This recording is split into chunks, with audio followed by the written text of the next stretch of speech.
There's a lot of buzz right now around the Eachine H8, supposedly the world's cheapest quadcopter, which you can get ready to fly for around $14. What I don't think many people know is that it bears a striking resemblance to, even copies some would say, an already existing model, the Bayangtoys X7. Allegedly you can fly the Eachine with the Bayangtoys transmitter and vice versa, which lends further credibility to my suspicion that the two actually comes out of the same factory. The X7 is a couple of dollars shy of the H8's record-breaking inexpensiveness, but does it have something on offer to make it an as good or even better deal? Welcome to this review and flight test of the X7 micro quadcopter from Bayangtoys.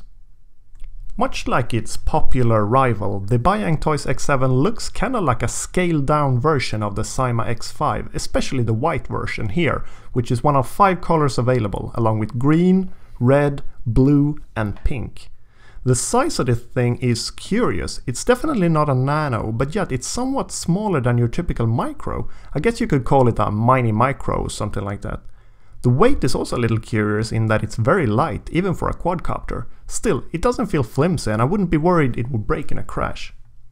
Much like on any other quadcopter, there are LEDs inside it which lights up when it's on. These are color-coded to tell front from back during night flights and show up particularly well on this white version since the body lets some of the light through.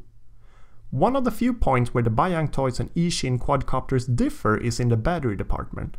They're both 150 mAh, which gives around 5-6 minutes of flight, but the Bayangtoys is built in as opposed to the Eachine's, which is removable. This has both pros and cons. On the upside, there is no fiddling with wires or having to reconnect the battery after each charge. On the downside, you can't replace it in case it goes bad or upgrade it for longer flights. Another point where the two rivals differ is the transmitter.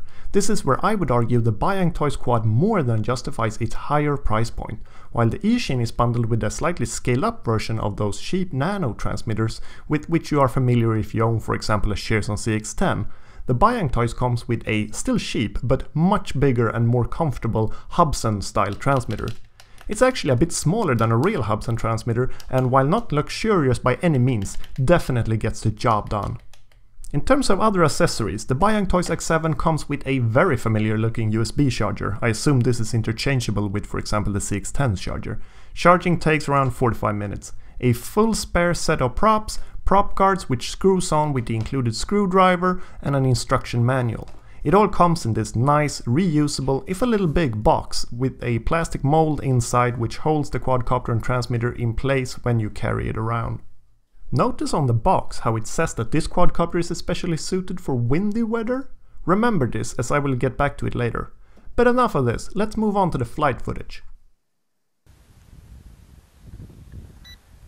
You'd expect a relatively low-cost quadcopter like the Bayangtoys X7 to be a rough ride, but it's actually quite the opposite. Very stable, quiet and smooth without feeling unresponsive in its response to stick inputs.